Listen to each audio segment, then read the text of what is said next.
It looks like nothing. A palm-sized gunmetal rock streaked with faint rust-red veins. A rancher rinses it in a coffee can by a wind-worn fence, the kind of casual curiosity that happens 1,000 times a day out here. But this time, the lab report doesn't whisper. It roars. The assay flags a cocktail of rare elements with the power to bend the future metals that make magnets bite harder, motors run cooler, and turbines catch the wind like sails. Not gold, not silver, something, if early readings hold, even more valuable. The kind of rock that can pay off a ranch, tip an election, and redraw the world's supply chains. And it's hiding in a state better known for elk, coal, and skies. So wide, they feel like a promise. Wyoming has always had its rushes: furs, rails, oil, coal. The frontier kept reinventing itself on the backs of booms and busts. But this rush arrives quietly, almost politely, wearing safety glasses and carrying sample bags. The first hint slipped from a creek bed near the Bighorns after a spring storm, a chunk that felt oddly heavy for its size. A geologist in a dusty pickup brought a few more from a shale cut, then a few more. When the numbers came back, neodymium, praseodymium, dysprosium, there was a new flicker in town. The slow, secretive flame of possibility. Word travels in a place with more antelope than people. At first, it's just murmurs in the feed store, side-eye at the gas pump, then out-of-state plates start appearing at motels. Private planes touch down at tiny airports with names that sound like rivers. You can tell the suits from the locals by the shoes they won't wear in gumbo mud.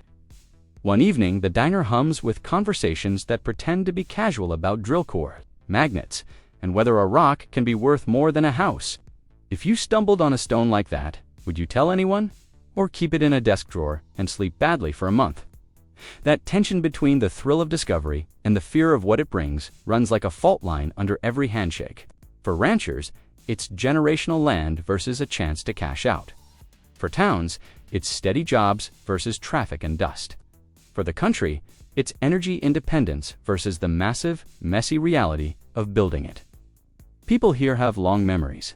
They remember booms that promised the world and left rusting equipment and a scar across the hill. Does this time feel different? Or is it the same story with shinier words? The rock doesn't care.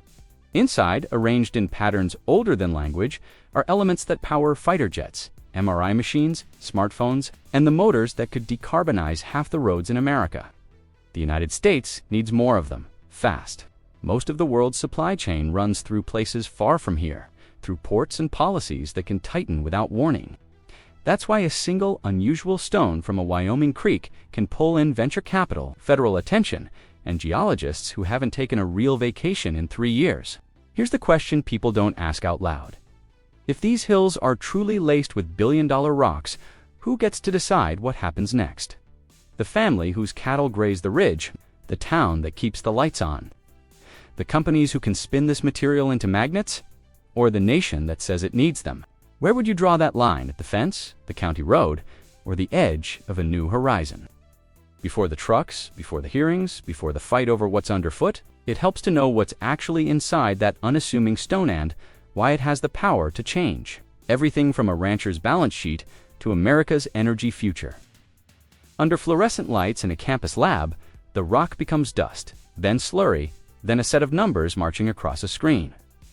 Peaks, spike, and settle like a distant mountain range. NDP, RDYTB. They're called rare not because they're impossible to find, but because they rarely gather in one place, in a form you can free without a fight. What matters is not just presence, but pattern, how these elements sit in the crystal lattice, which mineral holds them, and whether the chemistry will let them go without a war of acids. In a quiet room that smells like ethanol and old coffee, the results pulse with an unromantic truth. Value here lives in separations. Picture the journey this dust is auditioning for. In a wind turbine, magnets packed with neodymium and praseodymium turn breezes into watts, with a grace that shames older designs. In an EV motor, a sliver of dysprosium helps the magnet keep its bite when the rotor runs hot and hard. In your pocket, the tiny speaker that makes a voice sound close uses a magnet that could fit on a dime, but holds like a vice. You don't see these elements. You feel them each time. A door clicks shut, a motor spools up, a drone hovers and holds position in a gust that would knock you sideways. Why here? Wyoming's bones are old and honest. Long before fences and rail lines, hot alkaline magmas stitched strange veins through ancient rock rings and dikes you can still trace on a good map under a harsh sun. In some places, those magmas crystallized into carbonatites, oddball rocks that carry rare earths the way riverbeds carry gold, bastensite, monazite, xenotime. The names sound like spells, but what they really are is packaging. Bastensite often plays nice in processing. Monazite can carry radioactive hitchhikers that summon regulators and worry neighbors. If these hills lean toward the friendlier mineralogy, the path is hard. If they don't, the path is harder and slower. There's a bigger gravity at work. Most of the world's rare earth magnets are forged an ocean away, in factories you'll never visit. America can mine rock and make concentrate. But the mine-to-magnet gap is the soft underbelly where, or becomes oxides. Oxides become powders, and powders are pressed into magnets that remember their shape. A domestic supply doesn't just mean shovel to truck, it means lab to furnace to motor. If a Wyoming deposit can feed not just drills but an entire chain, it turns from a local windfall into national leverage. If it can't, the ore rides trains and ships, and the value leaves with it. This is where the geology leaves the map and enters lives. Suppose a deposit promises 500 steady paychecks, scholarships for the school, a new roof on the clinic alongside a haul road cut through a valley where your family hunts every fall. Do you change the place to save the town, or keep the place and watch the town thin out? You don't need to answer out loud, but somewhere between the assay results and the next county meeting, everyone does their own private math. A rock is not a mine. A rumor is not a revenue stream. Before a single truck rolls, 4 questions have to be answered in plain language. How big is it? How rich is it? What minerals hold the prize? And can we free it at a cost and risk people can live with? The next step is as old as the Russias that built the West. Pin flags flutter on a ridge, a survey crew grids the ground, and at dawn, a diamond drill coughs to life. Steel bites stone, cores rise from the earth like scrolls from a sealed archive.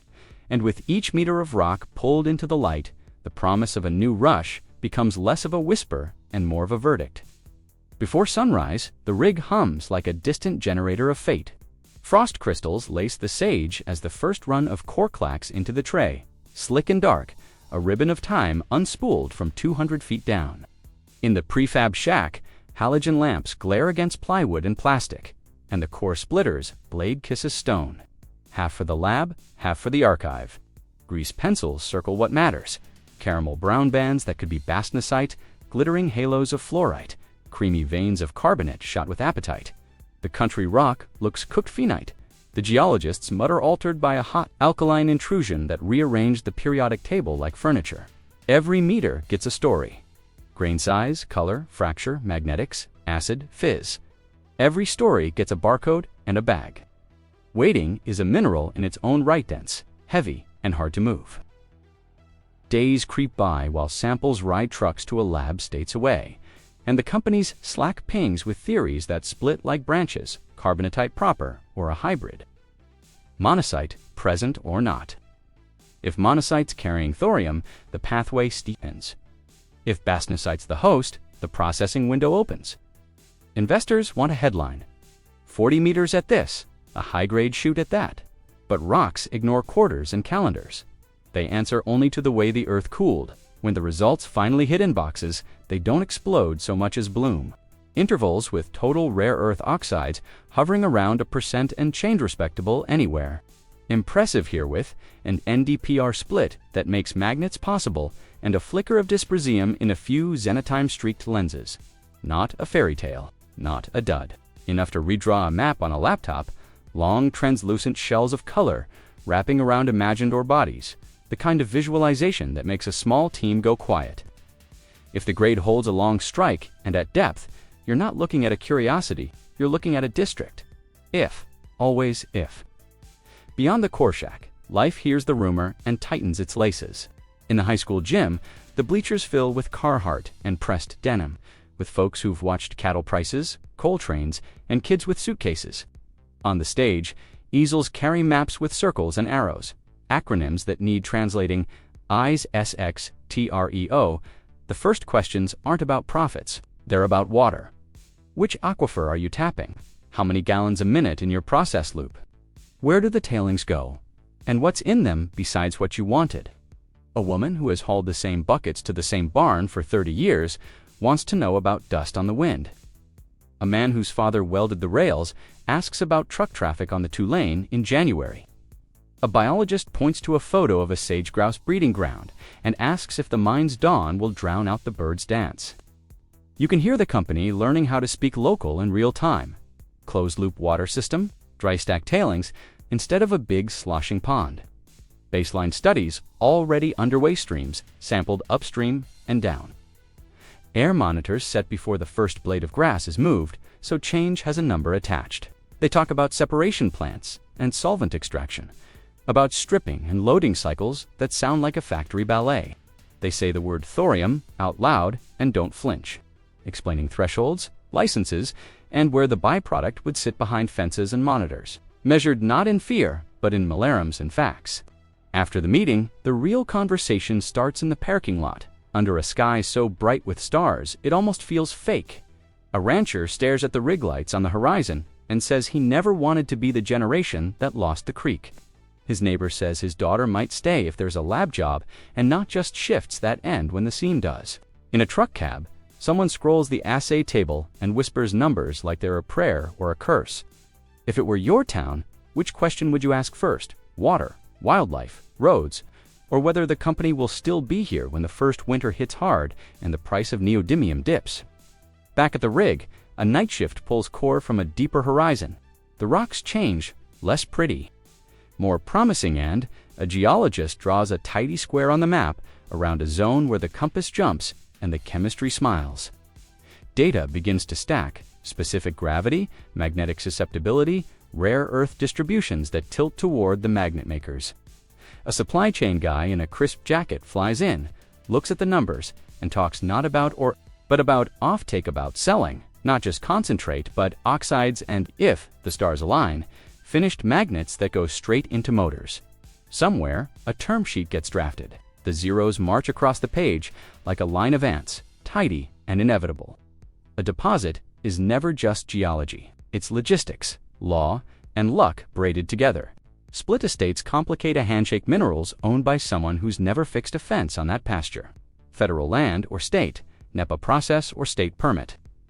Tribes ask to walk the ridges with archaeologists before any dozer blade kisses soil, to make sure the rush doesn't erase what was here before rushes had names. You can build a mine with steel, but you keep one open with trust, and trust grows in the daylight or not at all. By the time the first snow dusts the ridge, the project has a heartbeat. More rigs spin, more cores stack. The model in the laptop glows like a small city at night. Blocks and corridors of color that suggest both strength and fragility. The promise is bigger now, and so is the question. Do you build something that bends the world a little, a domestic chain from rock to rotor? Or do you take a safer offer and let the value ride east on a ship? If you were sitting at that table, pen in hand, would you bet the town on a factory that doesn't exist yet? Or sell the story while it's still a story and leave the building to someone else? Inside a row of repurposed shipping containers, a pilot plant chases purity one decimal place at a time. Pumps thrum. Clear liquids turn milky, then clear again as they move from tank to tank. The air smells faintly of amines, and metal sharp, clean, industrial. On a whiteboard, a flow sheet marches left to right. Crush gives grind, gives float, gives roast, gives leach, gives separate, gives precipitate, gives calcine. It looks simple until you live inside it.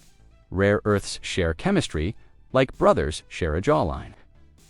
The art sum would say the Gambelese, to coax neodymium and praseodymium away from cerium and lanthanum, without throwing away the good with the waste. Shift lead taps a gloved finger against a pH meter and watches the number slide toward a sweet spot that exists for only a few seconds. This is where the rock becomes a business or a cautionary tale. Solvent extraction doesn't care about poetry. It is repetition, discipline, and gallons of time. Organic and aqueous phases meet and part like dancers, whose timing decides. Fortunes, strip, load, wash, repeat. Every pass sharpens the cut between elements that would rather stay together. Cerium gets pushed aside like chaff. It has its uses in glass and catalysts, but right now, it's ballast. And PR climb the purity ladder, 9 by 9, each 9 harder than the last. Somewhere in the stream, a whisper of dysprosium hangs back, heavier and rarer, too precious to lose, too stubborn to rush. If you've never thought about how magnets remember their shape, this is the memory being written. The question is not, can it be done? The question is, can it be done here at a price and scale that makes sense when the market yawns or snarls? Prices for rare earths swing like a gate in prairie wind. In boom months, everything pencils. In lean months, a single inefficiency can turn a project into a lesson. That's why the pilot plant runs day and night, tallying reagent losses, testing resin life, chasing the point where waste turns to product and product turns to cash. This is where an old hand from the coal tipple learns to read titration curves, where a lineman's daughter in borrowed boots becomes a chemical operator with a steady laugh and a good eye. If you grew up here, would you take that job? Would you trust the future to a process that looks like a chemistry set the size of a barn? On a folding table, engineers spread out maps like a general staff planning a quiet war. If this goes, what comes next? A separation plant sized to catch a region's worth of concentrate. Rail access, power upgrades that won't brown out a neighborhood when the calciner spins up. A magnet factory within a day's drive so the value doesn't evaporate at the state line. The words shift from ore to oxide to alloy, NDFEB, the letters of a modern spell. A metallurgist explains how a pinch of dysprosium keeps a magnet strong at high temperatures, how powders get pressed, sintered, and magnetized in a way that feels like science fiction until you see a motor jump to life on a bench. America doesn't just need the rock, it needs the steps between rock and rotation. There's a counterplan on the wall, 2-1 with less romance and fewer risks. It ends at concentrate, shipped to a toll processor across an ocean, refined in a place that has built this muscle for 30 years. The economics of that path are tidy, the politics are not. In a conference room lit by winter sun, a buyer from an automaker looks from one map to the other. His spreadsheets are quiet, but his eyes are loud. Pay more now for a domestic chain that isn't fully built, or pay less for a route that could tighten without asking. If you were the one choosing, what would you pick? Certainty at a higher price, or cost savings with a strategic shiver? There's a third path drawn in pencil: recycling. Buckets of old drive motors and factory scrap arrive on pallets. Technicians feed magnets to a chamber and crack them with hydrogen, turning rigid pieces into a friable powder without melting their virtues. The powder gets sifted, cleaned, and reborn. It's not enough on its own, not yet. But it's a lever one that makes every new mine smaller and every old machine more valuable than junk. Someone jokes that the best deposit in America might be the junk drawer in your garage. It isn't entirely a joke. If you had a bin of broken speakers and hard drives, would you keep them, knowing they're more than trash? Beyond the plant, the community keeps its own ledger. At the vocational school, a new program buzzes with kids who used to aim for the oil patch. At the cafe, a waitress measures whether the dunk in the tip jar is worth the extra tables full of strangers. A contractor quotes the first of 1,000 retrofits, sealing concrete pads, bunting tanks, laying fiber to a hill where antelope outnumber rooters. It feels like a small town trying on a bigger coat. You can almost hear the seams straining and the fabric settling. None of this happens in a vacuum. A call from DC asks for an update framed as national security. A call from a hedge fund asks the same question, framed as quarter-over-quarter growth. Somewhere in Asia, a refinery tweaks its output and the spot price dips just enough to make a CFO swallow hard. The project manager, who keeps a copy of the old government report that once buried this region in a footnote, runs a thumb along the spine and smiles without humor. Timing is a mineral too. By the end of the week, the pilot plant bottles its first liter of NdPr oxide, so pure it catches the light like frost. The team passes it hand to hand, heavier than it looks, and you can feel the mood lift the way wind lifts a kite. Out in the yard, a forklift moves pallets of reagent with the indifference of a dinosaur. Inside, a spreadsheet whispers that the loss curve just bent in the right direction. The magnet dream feels less like a dream and more like a plan. But plans meet reality in places you can't control, in courtrooms, in committee rooms, and in neighborhoods where dawn arrives with birds that have danced here longer than memory. Which brings the story to its next hard turn: permits, promises, and the long public argument over who gets to say yes. Where would you draw your red lines? Noise, water, wildlife, culture. And what would make you move them, if anything at all? The calendar becomes the battlefield. Deadlines crowd the margins of a planner, scoping notice, comment period, draft impact statement, final record of decision. The project that began with a creek bedstone now wades into a river of acronyms. NEPA pulls the first thread, asking for every ripple to be met. Tear, water, wildlife, traffic, light, noise, each one with a baseline and a forecast. State rules braid in beside the federal. The Industrial Siting Board wants to know how many workers, how many beds, how many sirens at 2 a.m. when snow turns the 2-lane into glass. The company hires specialists who speak fluent regulation, but in a place this small, the loudest language is still trust. At the scoping meeting, maps glow under dim lights like constellations brought to Earth. A consultant with a laser pointer walks the room through alternatives. No action, smaller footprint, different tailings plan, haul road rerouted away from a calving pasture. The agency lead keeps the cadence steady. Here's how to comment. Here's what counts. Here's what we measure and what we actually decide. A tribal elder steps to the mic and asks for space to survey medicine wheels and burial grounds before any blade cuts soil. The promise is given, and for once, feels like more than a box checked.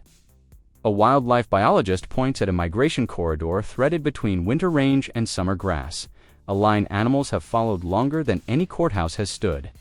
If a mine asks a herd to bend, do they bend or break? If you were steward of that corridor, would a fence and an underpass feel like enough? Outside, the arguments grow legs and walk.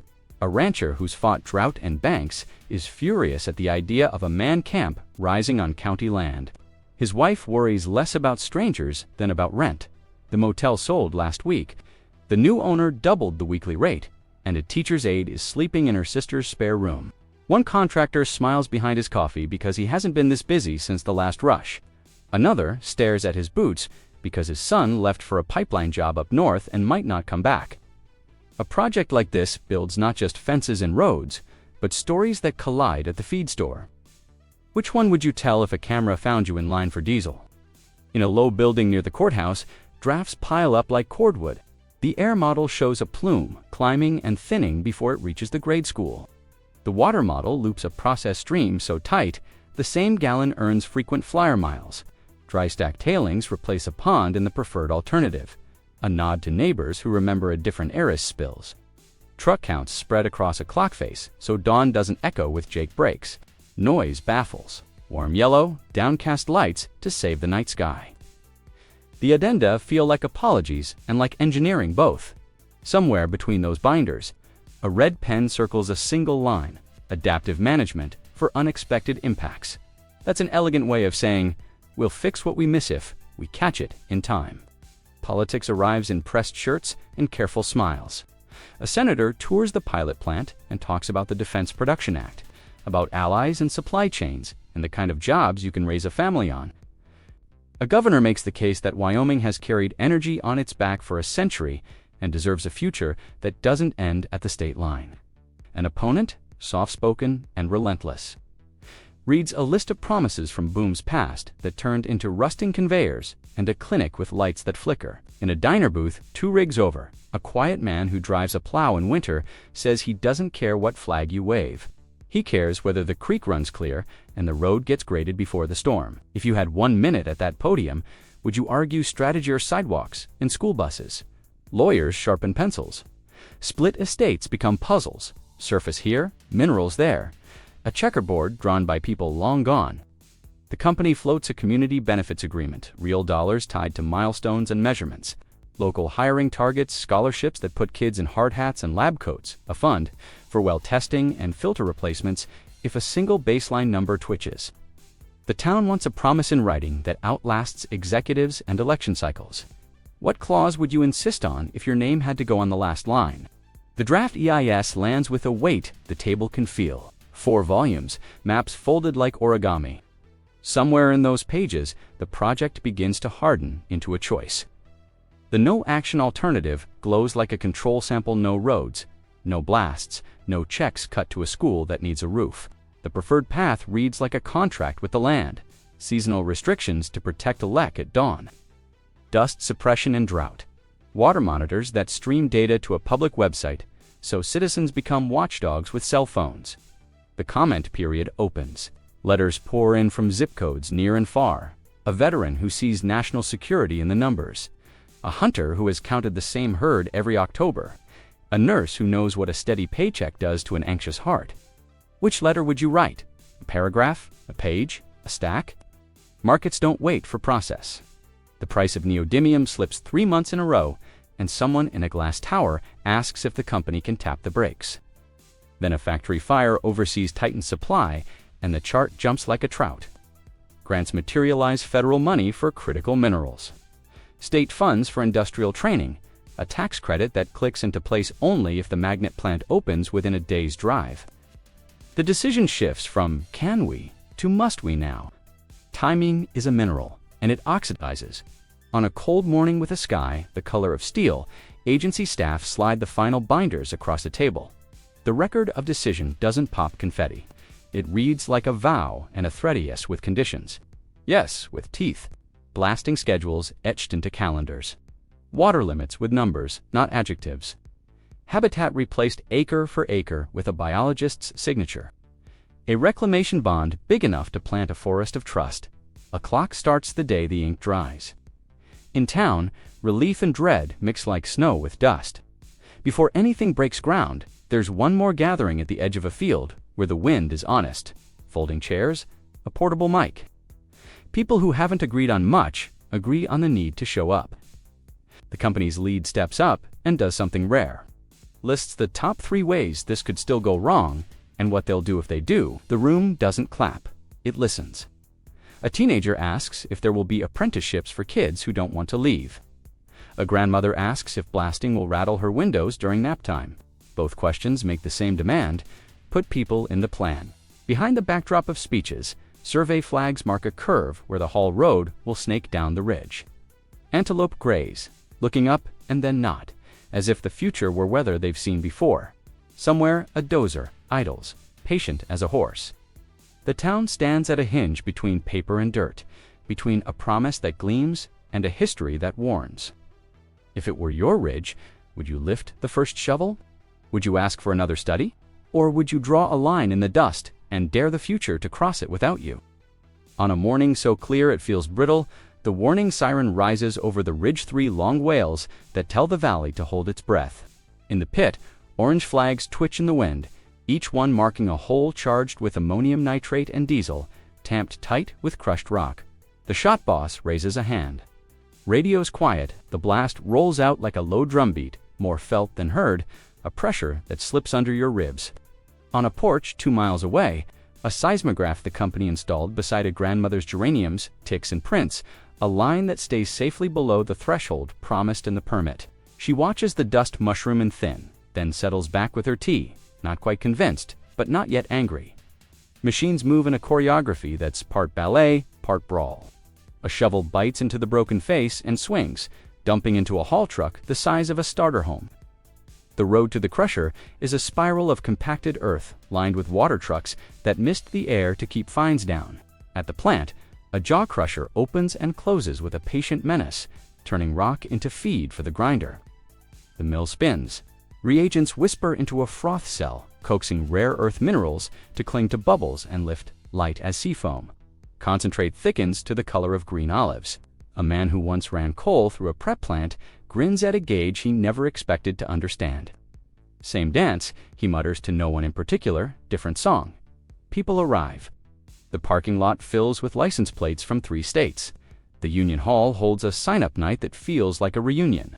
The community college's first cohort of Process Tech's 30 students in steel-toed boots walk through the plant. Eyes wide, noses wrinkled at the solvent temps.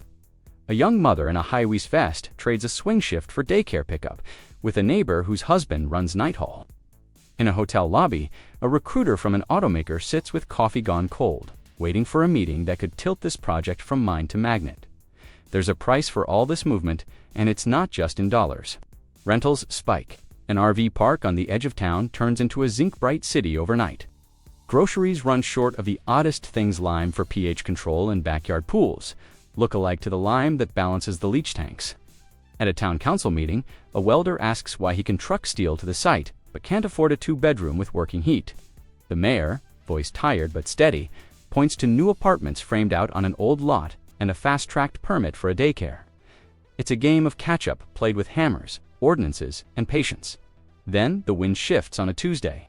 A dry front slashes across the ridge, and for an hour the misting rigs can't keep up.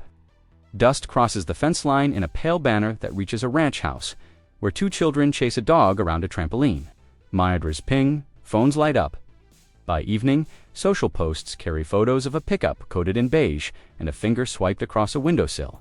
Chalked tan, the company shuts down the pit for 24 hours and brings in more water trucks, orders a new generation of atomizing cannons, and offers car washes and cabin filters without being asked.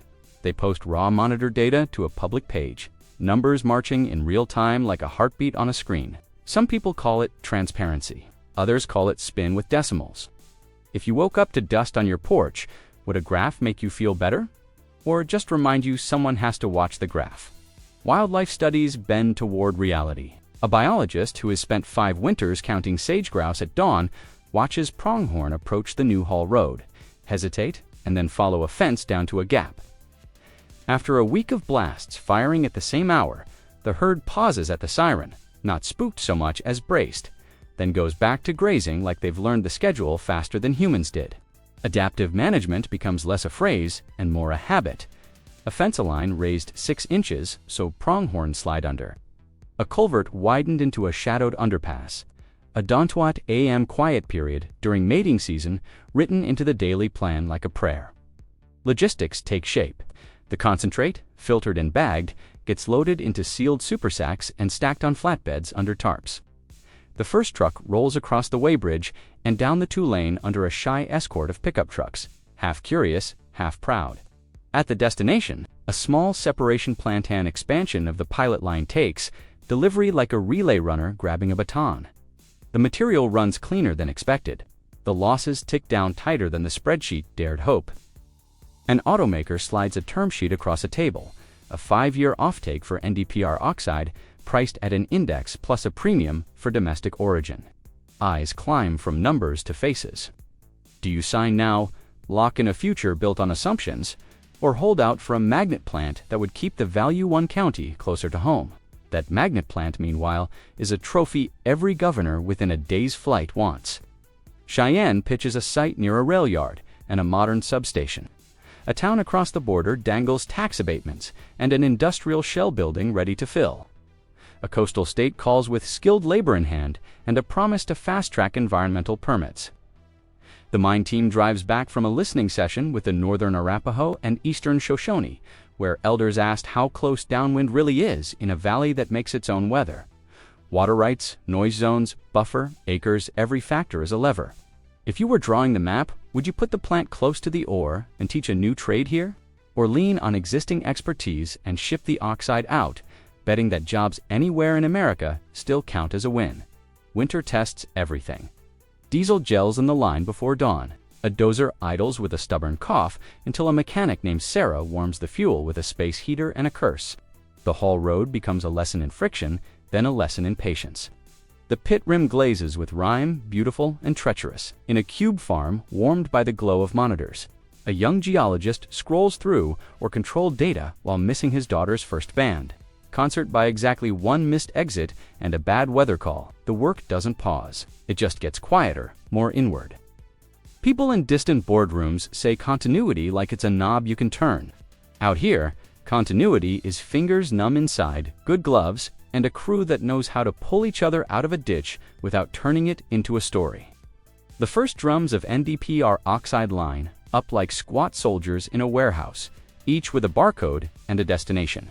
A sample heads to a lab back east where metallurgists will alloy it with iron and boron. Press it, sinter it, and then whisper it into magnetism with a pulse of field that makes filings stand up like hair in a thunderstorm. A Japanese firm quiet, efficient, watching from the sidelines, sends to engineers to walk the floor and ask questions that drill deeper than courtesy. They care about dysprosium content, about grain boundary diffusion, about whether a future step could trim the need for heavy, rare earths that are costly in every sense of the word. Would you welcome a foreign partner if it meant better tech and less waste? Or keep the line as American as the flag on the gate, even if it means a steeper learning curve? The project's shadow grows as surely as its footprint. Church basements host potlucks, where old-timers sit across from new arrivals and trade recipes and road conditions. A high school senior who shadowed a chemist all semester gets an apprenticeship offer that means she might stay. A teacher assigns a debate should the county require that 2% of revenue feeds a permanent fund for the day the pit goes quiet.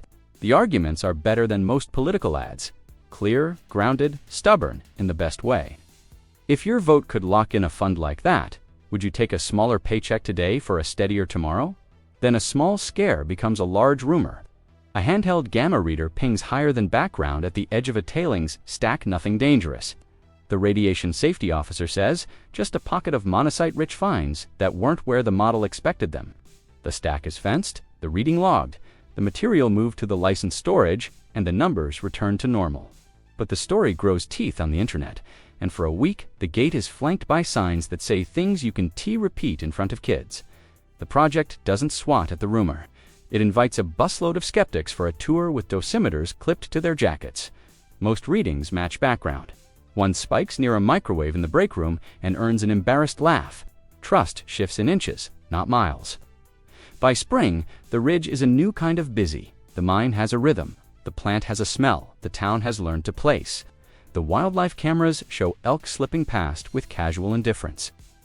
The dashboard on the project website shows water use under its cap, air within limits, hiring higher and more local than the model dared hope. The big decision still hangs in the air, weightless and heavy. Do you build the magnet plant here and bite off more than anyone in this zip code has ever chewed? Or cash the checks for oxide and let another place spin that powder into power? If this story were yours to steer, where would you push it now? Toward the bold, risky build that keeps value at home, or the measured, safer path that threads the needle for a while longer? 3 clocks strike noon in 3 different rooms. In a glass-walled boardroom, a pen hovers over a term sheet that would tether Wyoming oxide to a Detroit assembly line for 5 years.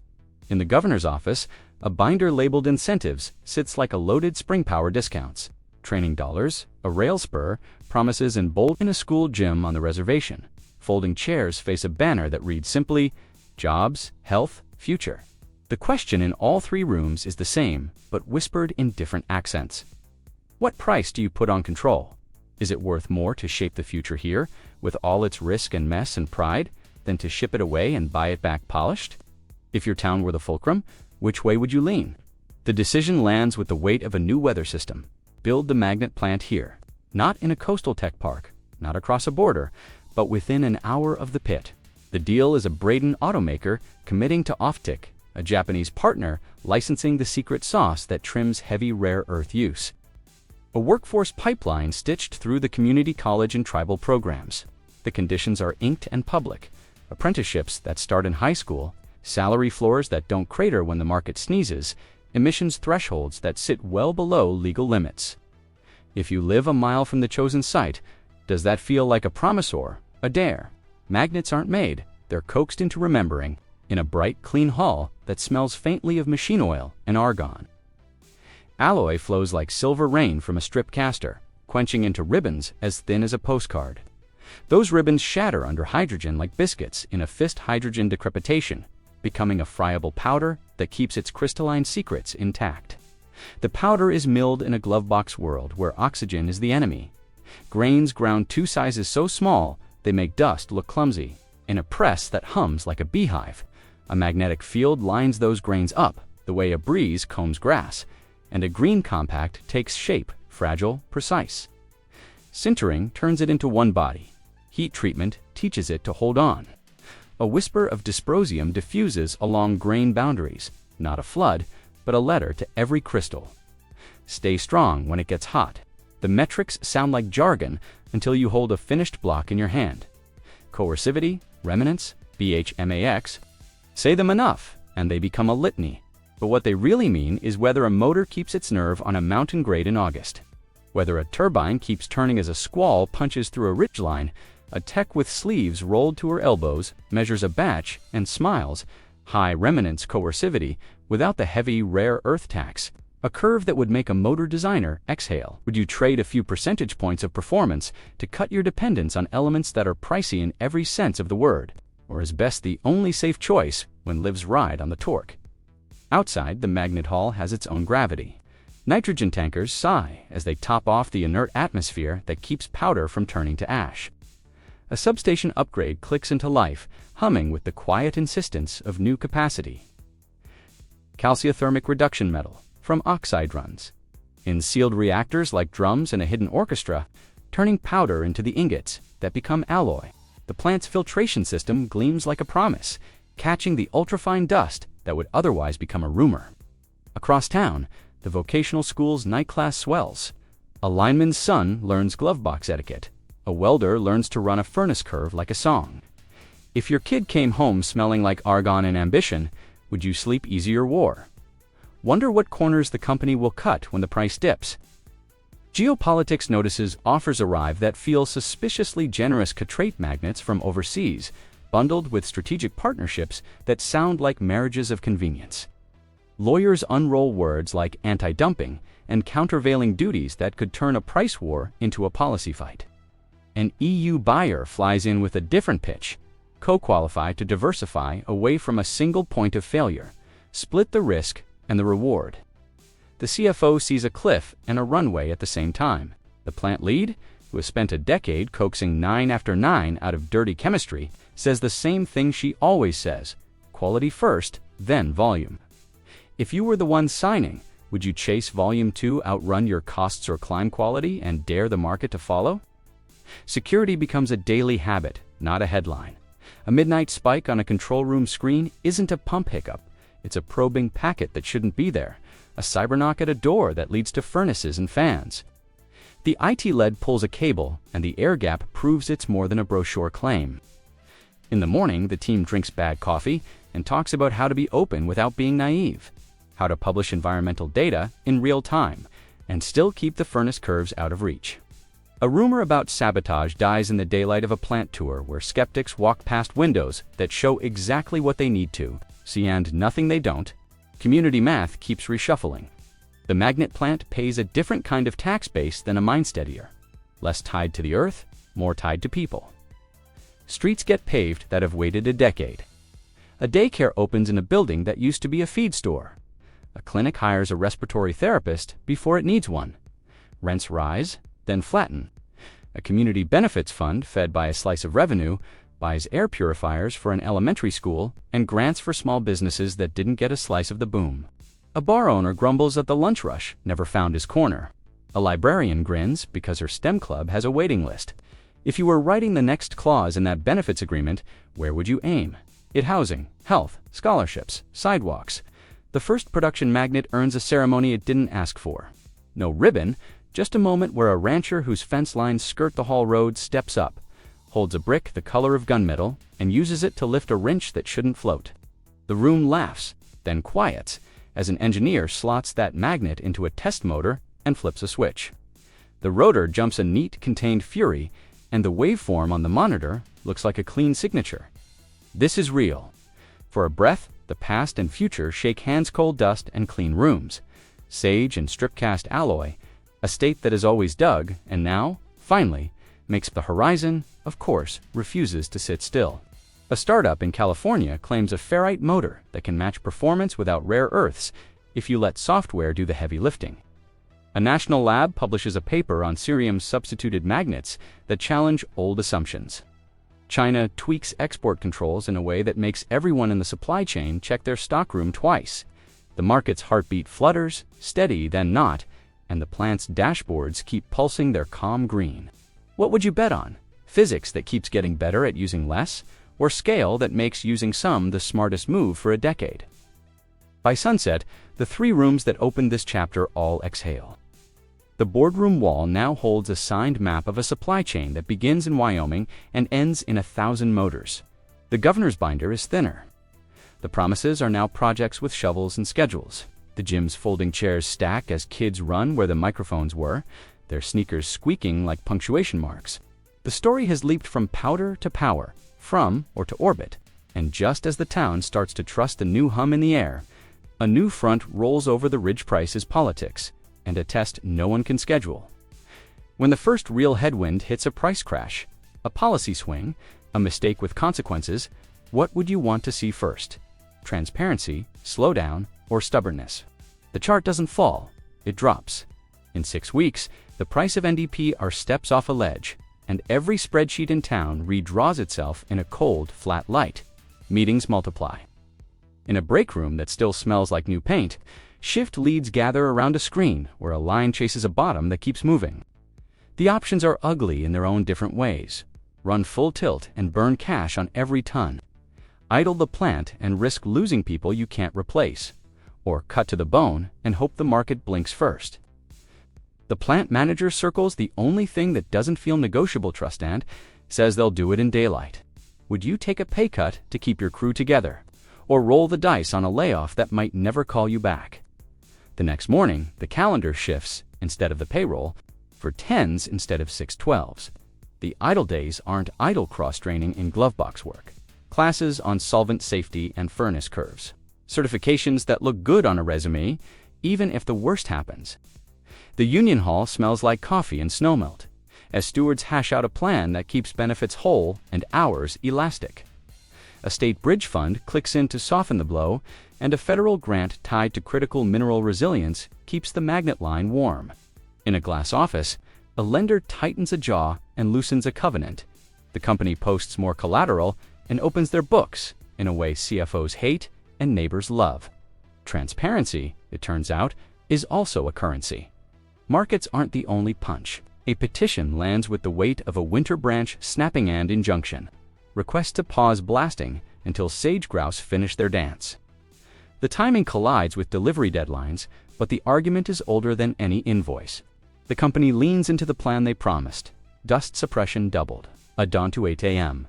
Silence extended through the season, and, in a move that costs time and earns grace, a switch to ripper mining on the rim nearest the Lexsteel teeth, prying rock without the shock of a blast. A drone logs the bird's attendance at dawn. The count holds steady. A glossy photo of the lek stays unposted, on purpose. Some things don't need the internet to validate their importance. Even good plans flex when reality pulls. A pinhole leak in a leach line smears a brown-green tear across concrete inside a bunded bay. It's contained, cleaned in minutes, logged in the system before lunch. No offsite impact. The report reads true. And still not the point. The next day, a maintenance crew replaces every gasket of that type, and a safety officer holds up the cracked ring under a fluorescent glare like a preacher with a prop. The story threads through town, shaded by who tells it. For some, proof the system works. For others, proof it can fail. Which version would you believe if you saw the stain before you saw the report? The magnet plant refuses to chase the race to the bottom. While cheap imports try to undercut, quality goes up, not down. Tighter grain size distribution, a little more coercivity with a little less dysprosium, thanks to a diffusion tweak licensed from the partner in Tokyo. A defense supplier, slow and formal, opens a door with the words every plant manager wants to hear in a storm. T-year, fixed volume qualification, contingent on passing a gauntlet of tests. Motors whined for days in a heat-soaked room the size of a gym, bearing loads that would make a truck sweat. Failures come, as they do. Root causes get pinned to corkboards with a neat line of red pins, and fewer the week after. Would you bet on a contract that pays less per unit, but never wobbles? Or keep surfing the spot market and hope your balance doesn't get tossed? Recycling, the pencil sketch from earlier, inks itself in. Pallets of factory scrap and end-of-life motors arrive under a tarp-streaked sky. Hydrogen decrepitation turns rigid magnets into obedient powder. A salt bath strips coatings, clean without eating the core. The recovered mix, messy but rich, slides into the separation stream like a tributary feeding the main. Every kilogram recovered is a kilogram not dug, a small hedge against a world that can tighten spigots without warning. In a lab, with post-it notes stuck to every surface, a team plays with cerium-heavy recipes for lower-stress applications. Zodio drones, e-bikes materials that don't make headlines but make margins. If you designed the product roadmap, Would you chase the marquee win or the portfolio that keeps lights on through storms? Community patience gets tested in smaller, sharper ways than speeches. A local cafe that became the de facto job board posts reduced hours and a note. Childcare pinches. We'll be back. A landlord who raised rent twice in a year drops it $50 without saying why. The high school robotics team strikes a deal to use the plant's scrap as practice parts.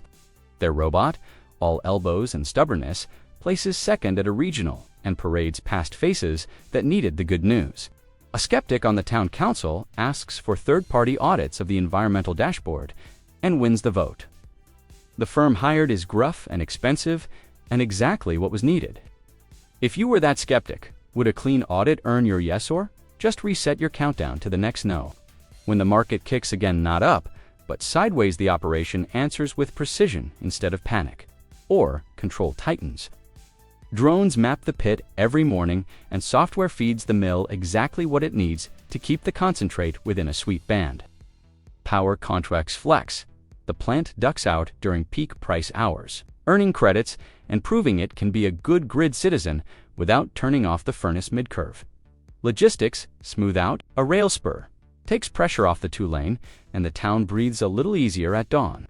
Small wins stack the way small losses did months ago. The curve on the wall isn't back where it started, but it isn't falling anymore. Sometimes holding ground is the victory, and then comes a choice with more pride than arithmetic.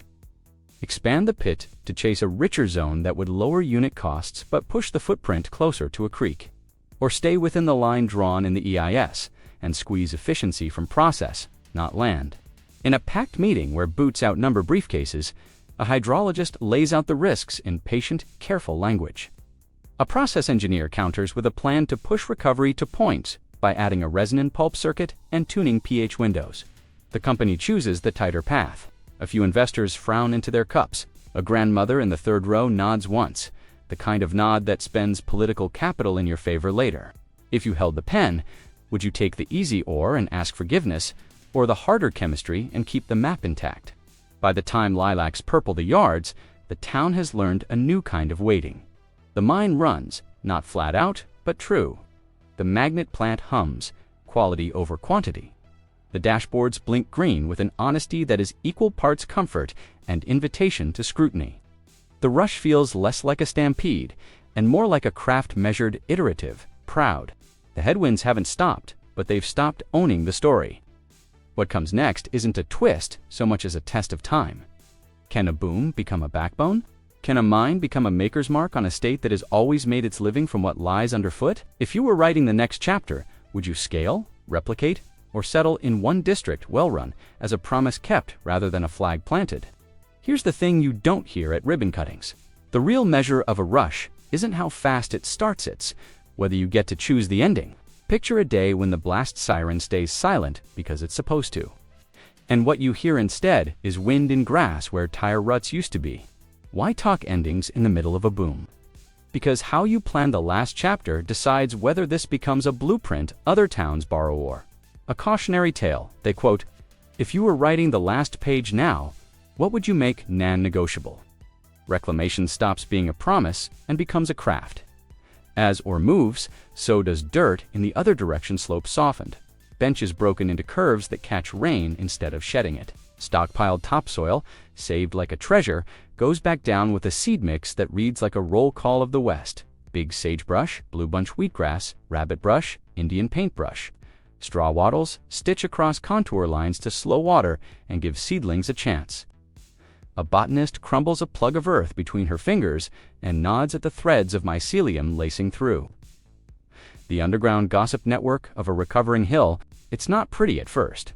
Then, one spring, green freckles. The gray and holds water is memory where you can measure it. Storm basins that began as compliance evolve into habitat, the kind of shallow edges frogs love and red-winged blackbirds claim with a trill at dusk. A stream that runs past the lease line gets more attention than some celebrity accounts. Turbidity-logged eDNA samples pulled to track what swims and what might come back. The first runoff after a hard rain tests every covert and claim. The gauges hold. A fourth grader on a field trip dips a tube into the river and watches the clarity meter blink a number higher than last year. It isn't triumph, it's a quiet exhale.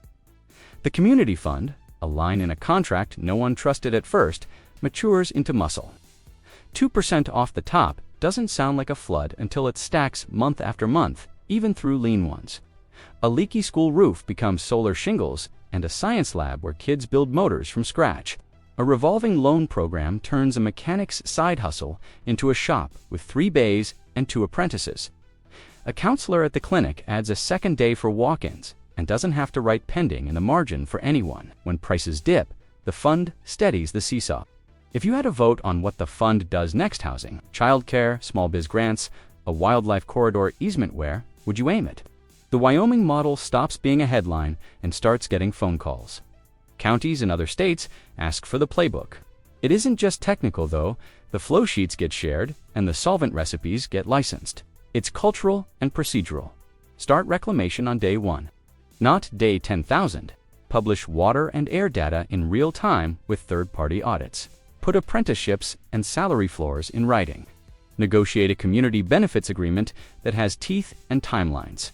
Build co-stewardship with tribes into the map, not as a note in the margins. Choose dry stack tailings unless a better idea can beat it on paper and in daylight. Which page would you insist can't be skipped, even when the spreadsheet winces?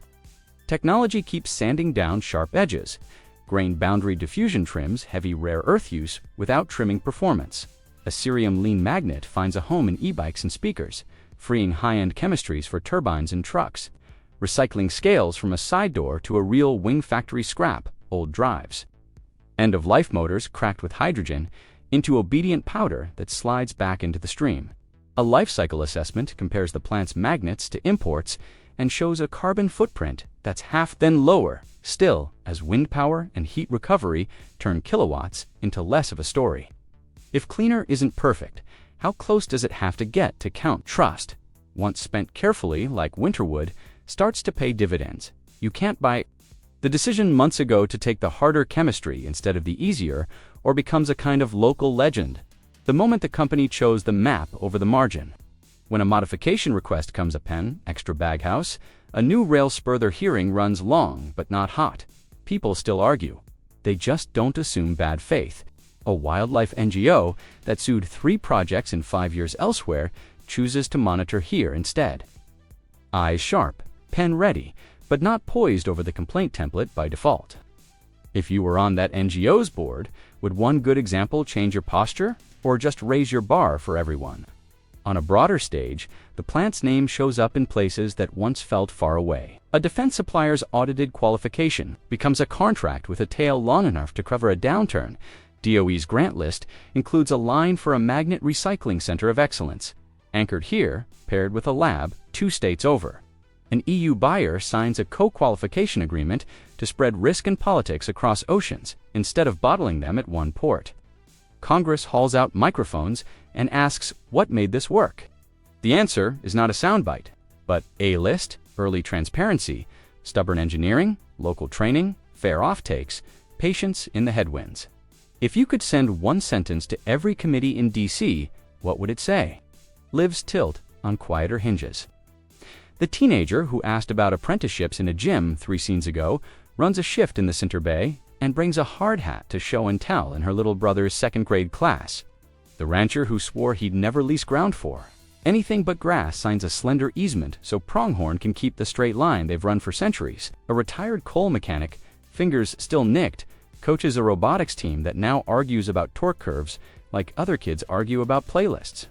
A grandmother who tracks the water dashboard on her phone also tracks the sunrise from a porch that got new insulation paid for by the community fund. Which of these stories sticks with you when the screen goes dark? No one pretends the future won't twitch. A startup demoing rare earth-free motors might win some battles. A distant policy could yank a rug without warning. Markets will surge and sulk, but a different kind of independence has taken root. Here less about shouting "Made in America" and more about whispering "We can do this" without looking away. The prairie doesn't care who gets the credit. It cares who shows up when the wind changes. And there's one more chapter no one lets themselves avoid. Booms end, the best ones end by design, with a greened-in pit. A cluster of skills that outlives the ore, and a town that doesn't go quiet when the last truck turns out the gate. When that day comes, years from now, One hopes. What do you want to stand where the crusher hummed? A research hall, a tech incubator, a quiet park where elk move at dusk. If you could choose the last line on the sign at the edge of town, what would it read? We mined here, or we made here? Not every boom ends with a bust. Sometimes it settles into a cadence so steady you forget. It used to be a gamble. The sirens still rise on schedule. The plant still exhales its careful breath of nitrogen and steam, and the dashboards still blink their green honesty. But the word rush starts to feel like the wrong tense. What's here now is craftmaning as discipline, magnets as memory. A town that learned how to hold its nerve when the market tried to shake it. Distance sharpens the meaning. Motors built with magnets from these hills spin in trucks on I-80 and turbines that strobe the horizon on clear days. Parts catalogs bury the origin in codes and lot numbers, but audit trails can read it like a story, or to oxide, oxide to alloy, alloy to torque. Somewhere between a rail yard and a test bench, where turned into how and how turned into pride that doesn't need a parade. People changed shape. To the grandmother who watched the first blast from her porch now checks the water dashboard in the morning and tomatoes in the afternoon. The geologist who missed a band concert walks into a gym and hears his daughter's solo land like a promise kept. The rancher who swore he'd never bet the creek on anyone's handshake sits on a co-op board that invested in a magnet recycling wing and a childcare center. A cohort from the tribal program in environmental tech runs the air monitors and writes reports with their names spelled right, and their data strong enough to stand in court.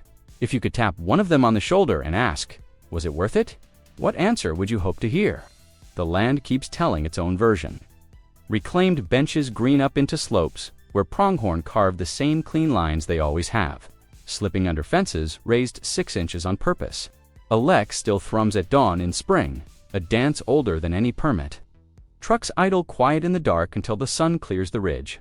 A storm takes its best shot at the new culverts and finds them ready. A kid with a field guide kneels on a seeded berm and points at a flower that wasn't here 3 years ago. Recovery is not a straight line, but it's a line all the same. Technology refuses to sit still. Grain boundary tricks keep heavy rare earths on a diet without starving performance.